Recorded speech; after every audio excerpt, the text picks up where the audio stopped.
This is the Thoughtful Travel Podcast. I'm your host, Amanda Kendall of the notaballerina.com travel blog. Every episode I'll share travel tales from several fellow travel lovers, and together we hope to entertain and inspire you, remind you of some of your own great travel experiences, and encourage you to hit the road again soon.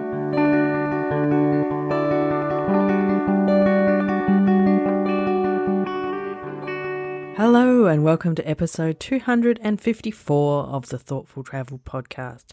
Today's topic is migrating to Australia. So Australia is very much a nation of migrants. I actually checked some stats from the ABS, the Australian Bureau of Statistics, to check something, some up-to-date stats, and it tells me 30% of people living in Australia were born overseas. The three top countries, in case you're curious, are from England, then India, and then China. And of everyone living in Australia, more than half of us have a parent or grandparent born abroad. In fact, I don't. I'm longer term Australian than that, but of course, like nearly all Australians, other than Indigenous Australians, I have migrant ancestry. Mine go back especially to Ireland and England. And apparently, according to an ancestry DNA test, to Latvia, which intrigues me no end. But in any case, in this episode, I chat with three guests who've all migrated to Australia in the past couple of decades. Before we get to the guests, I have to tell you this episode is sponsored by Proudly South African in Perth.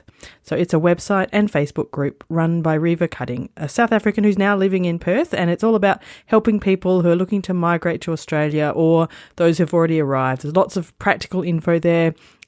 She has products like a cost of living calculator, so you can figure out what it will cost you to live in Australia.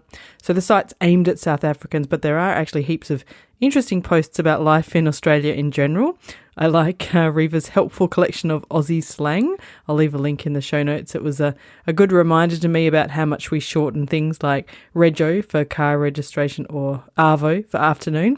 I definitely use those all the time as though they are the real words. But actually my favourite post is Reva's instructions on how to fill up your car with petrol, because usually in South Africa this would be done by an attendant. Her instructions are hilarious, but also very useful. Actually, I probably could have done with them when I was 17 and first filling up my car when I just got my licence. I'll leave a link for them too. Now, suffice to say, those kinds of things are what I love. It's the differences when you arrive in Australia, really whether you're a migrant or a tourist. But when you're a migrant, you're here longer and you get to discover more of them, and I find them fascinating. So I'm going to dig deeper into some of those with my guests.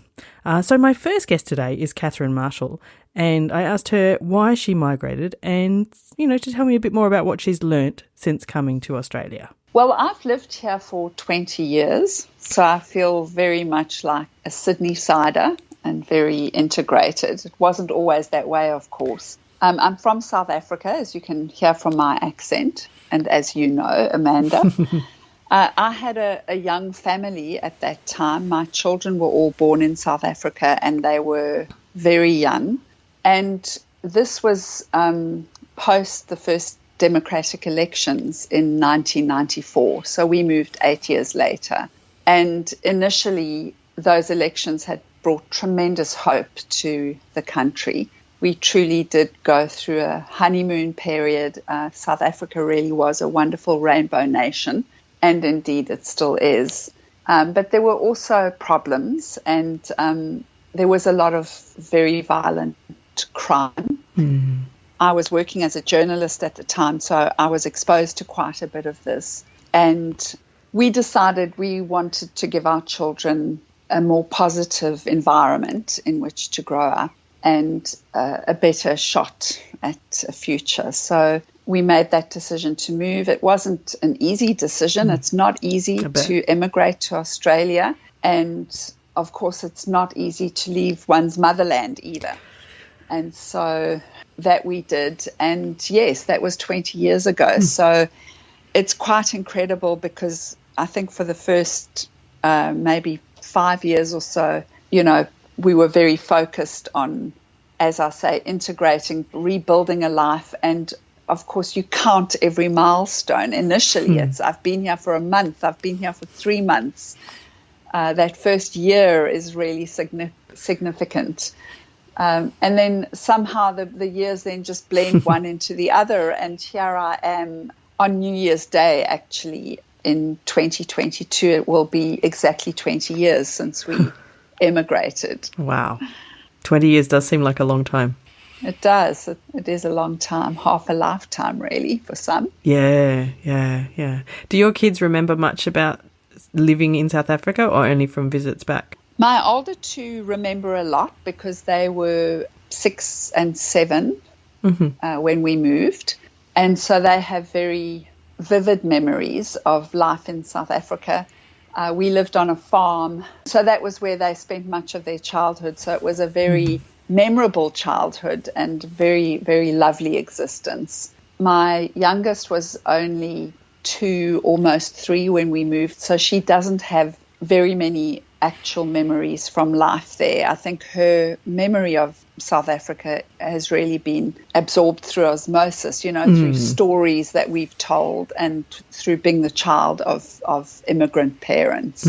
When you first arrived in Australia, what were your first impressions? Well, I must just say, in the practical sense, the day that we arrived, New Year's Day 2002, there were immense fires in Sydney at the time, and which, of course, we've relived since then, more recently, 2 years ago.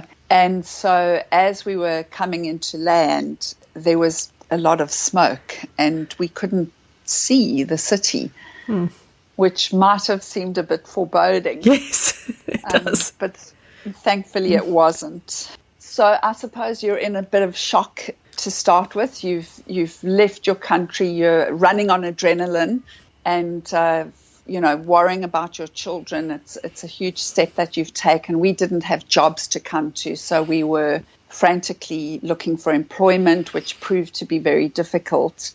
And, it took a long time to make friends and to settle into the community. I think I probably expected to make friends a lot more easily. I generally make friends pretty easily.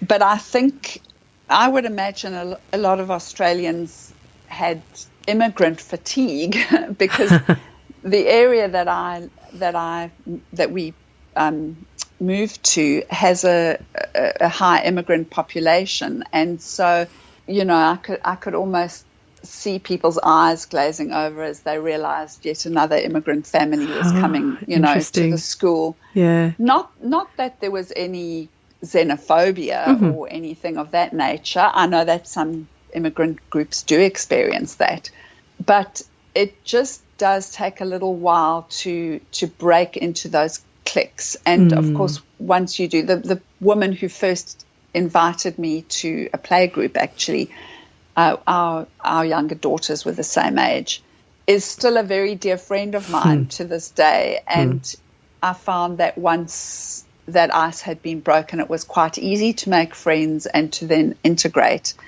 But yes, there were certainly many cultural differences, and I would have thought, I suppose I anticipated, coming from an English-speaking southern hemisphere country where the white populations have similar European roots, that the culture would be pretty similar. But in fact, there are a lot of cultural differences. And I've since, on my travels, discovered that this is true for any post-colonial country that you visit, or any country that's been occupied by people from Europe, Canada, the US, New Zealand. We all have slightly different quirks, and it makes life more interesting, doesn't it? It does. What were the quirks about Australia that you discovered? Well, I mean, I'd have to think about it in terms of actual cultural differences, because I've been here for 20 years. I think I've probably absorbed some of those myself. We've Australianified you. I've probably internalized them, and now they just seem very normal to me, Yeah. But certainly, I'll tell you, one funny thing was when I was first advised to bring a plate to an event, and I thought, well, that's very peculiar. Why would I bring a plate? Should we bring all of our utensils as well?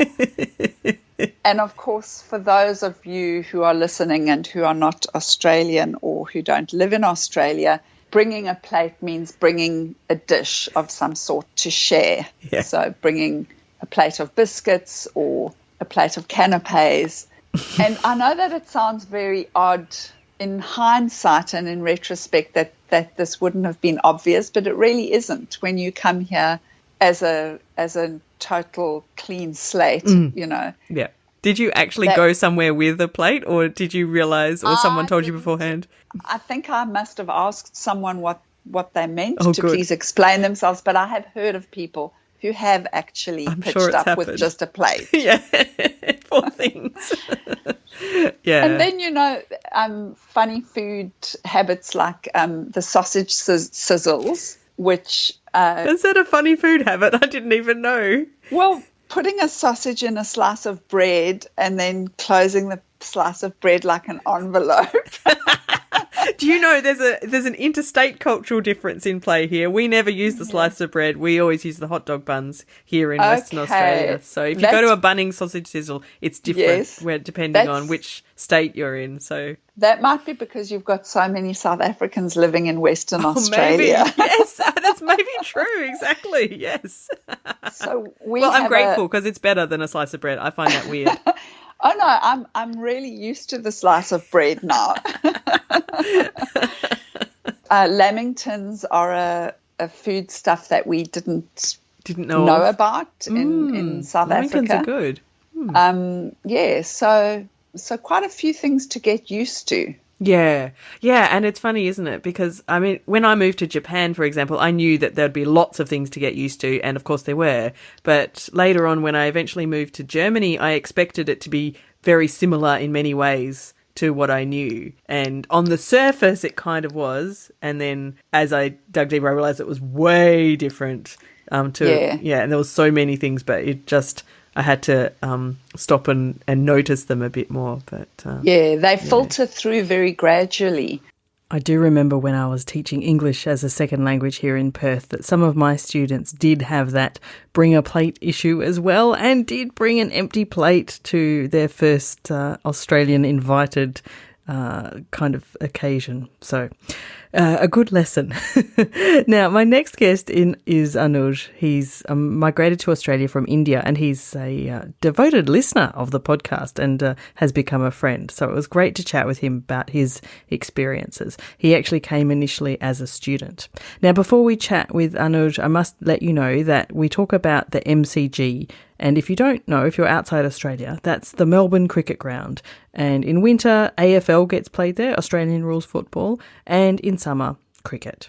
I come to Australia for my master's back in 2006. For Indian, it's very common, and a lot of people I know will go for their higher education with the intention to migrate to the country that they are going. And there are specific companies in India that facilitates all of this process. From before I migrated, we always go through classes of what is going on in Australia, understand the culture, and da.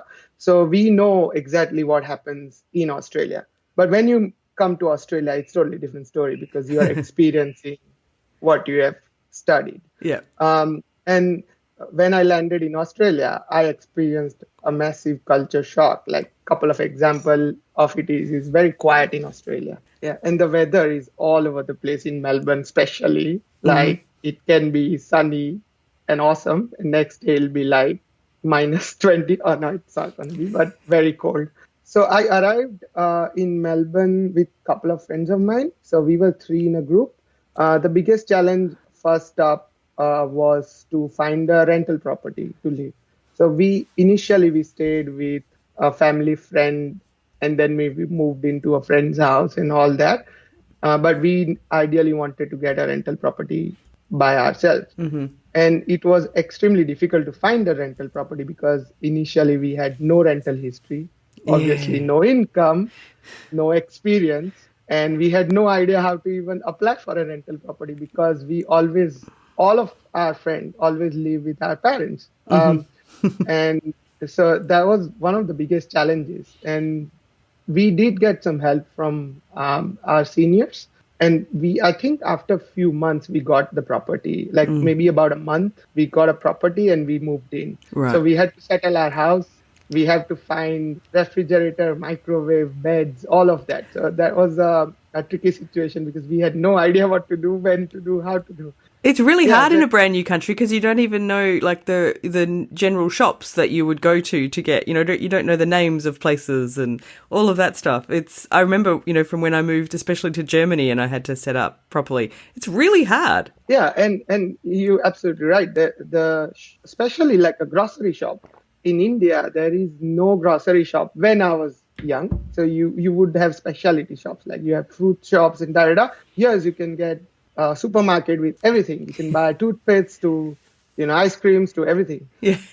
So that was a bit of a challenge to understand. Hey, you can buy this there, and also furniture. So you can go to like one place and get everything. And also when we were student, we didn't have a lot of money, so exactly. We had to budget everything, and that was a tough part. So getting a rental house and then settling into the rental house and trying to fill it up. So, for example, we always got the sofas from the street when people dump it. Even the TV that we had was dumped outside, so we didn't have to spend anything like that. Perfect. So all of those things, yeah, we got it for free. The second issue after we got in was to figure out how to use public transport, because where we come from in India, we never had a public transport. Or we never use public transport. Everybody in India would have their own personal vehicle, either a two-wheeler or a car. But in Australia, being student, we had to use trains,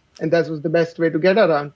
So we had to understand how the ticketing system work and what is the zoning system work and the train timetable and everything. And almost every time we sort of figure out, hey, we're going to get A to B, and we get to the train, it's like we miss it almost, always. Initial stages. So trying to adjust to that timetable and everything. So it was fun few days. It's good that you had a couple of friends with you, I think, because it's a lot easier with three of you to try and figure things out. But it's quite scary if you're on your own. It would be even harder, I guess. Yeah. I was blessed with having two friends with me. It was good help because we could fall on each other's every time, like, hey, this is a problem, somebody else will figure it out, And the other task that it was really difficult was to start to earn money, because in India, when I was growing up, I was still like in college, and there's no serious jobs around. So came here, the expenditure was quite high. Everybody almost takes student loans, so we got to start paying it back somehow.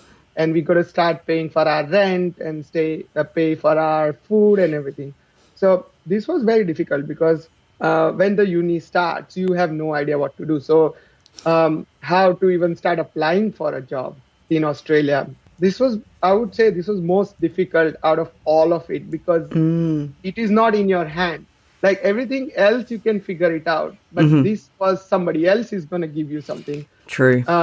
The way we did it was we had to approach seniors, so people who came before us, and ask them how are they dealing with it. And luckily, all the seniors, because they've been through what we are going through, they knew what to do, and they always help us. So somehow we all managed to get a job at MCG.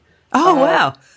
Yeah, and we were at food and beverages shops when the EFL was on. So that's awesome. And what an Aussie job to be working there at the MCG. So very that Aussie. That was a dream job almost. Yeah, exactly.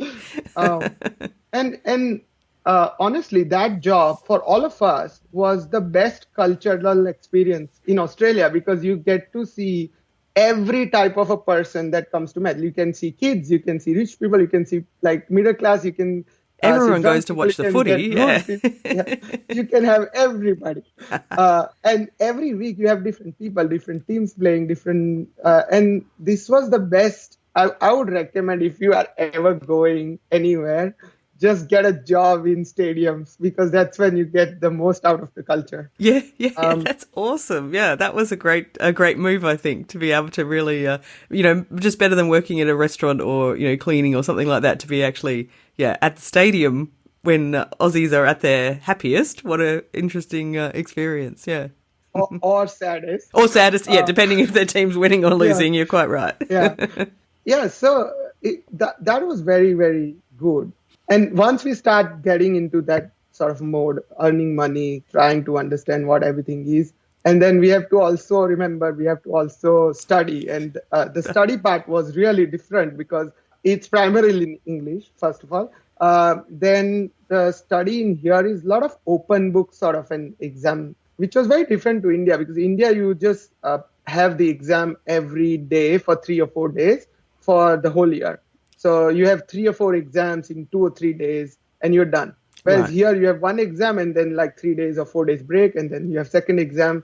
And the reason was that you have so many different units that goes through it. So they don't do the same like exam every day. And it was very difficult because initially we thought, there is 3 days break or 5 days break before one exam, will be fine. But it wasn't.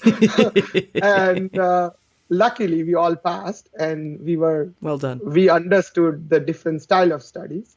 Yeah, but that would take some getting used to for sure. That is another level of difficulty. Yeah, so you see all these different angles that comes into the picture, and then after first 6 months, I call it the honeymoon period, because you're very happy to be in the different country, and then 6 months later, I felt really bad homesickness. Right. So although I had a job, I was going well in university, I was doing everything I can. We had a house to live.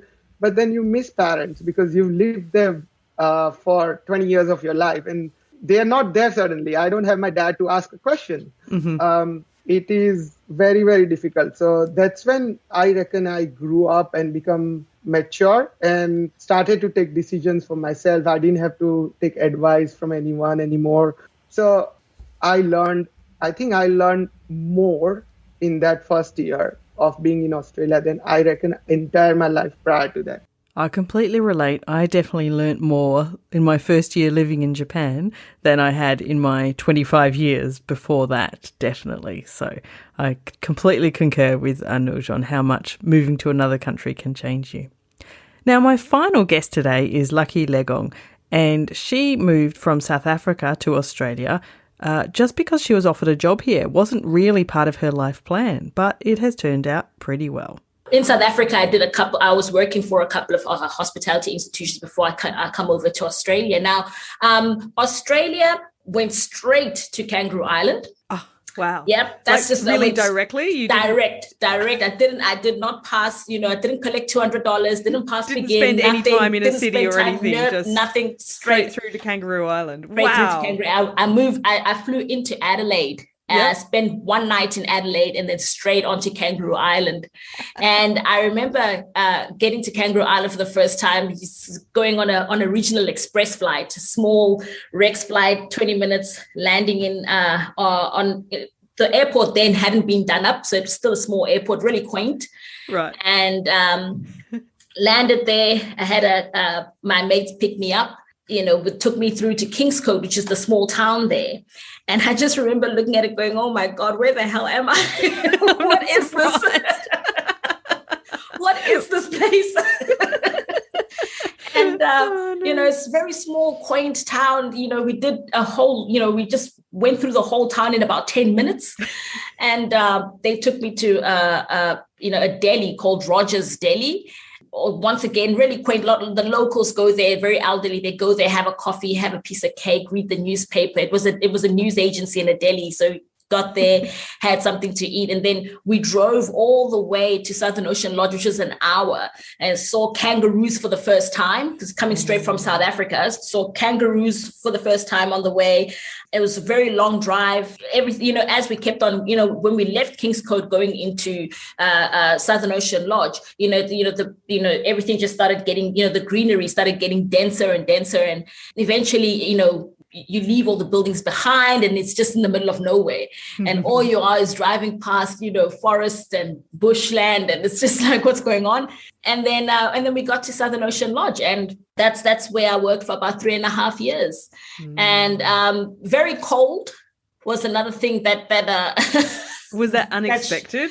And not really unexpected, because I was told before coming to Kangaroo Island that Kangaroo Island is pretty cold. Right. And but being from South Africa, you had to acclimatize to that type of. It was really chilly. I didn't even know that it gets cold on Kangaroo Island. So it gets massively well prepared. Yeah, it gets massively cold there. And I mean, seeing as I got there in winter, it was around June, so it was pretty cold anyway. Wow. And so that's what it was. And seeing Southern Ocean Lodge, walking into the lodge itself and actually looking at that, it had this beautiful just vista of the ocean, and it's so gripping and beautiful, and I just fell in love.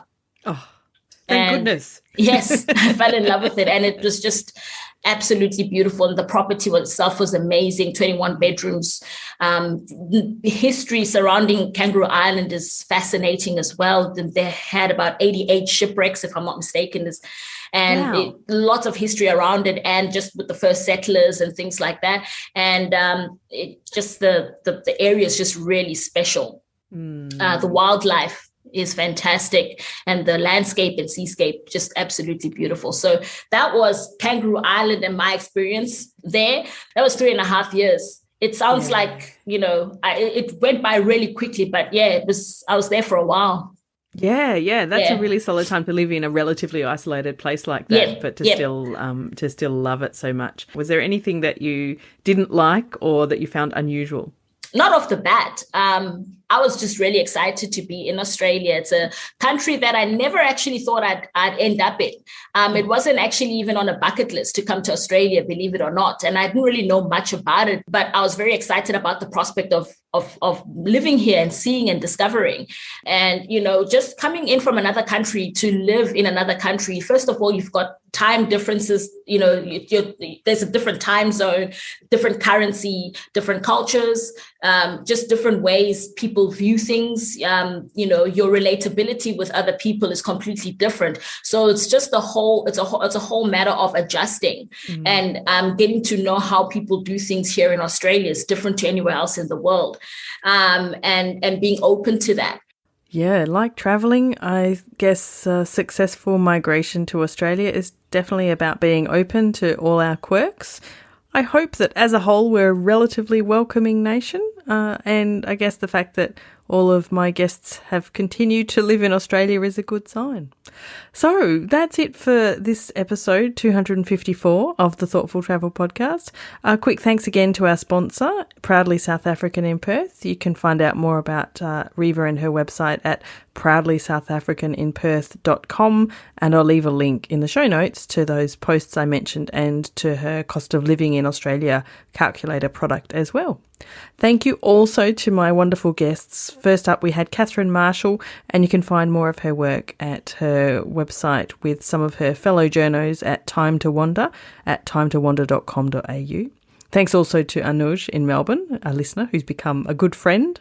And lastly, to Lucky Legong from the Bailey Lodges group. You can leave a link, in fact, in the show notes to a great profile that Bailey Lodges did of her, and you can find out more about them at baileylodges.com.au. Don't forget to come and join our chat either on Facebook or LinkedIn. We have groups for thoughtful travellers on both places now. Just search for Thoughtful Travellers in Facebook to ask to join. Or for the LinkedIn group, the easiest way is to type in notaballerina.com/LinkedIn. All of these links and more will be in the show notes. And for this episode, the show notes are at notaballerina.com/254. As always, thanks heaps for listening. This has been another episode of the Thoughtful Travel Podcast. Show notes and other information are at notaballerina.com/podcast. Join me again soon for another chat about why we travel. Bye for now.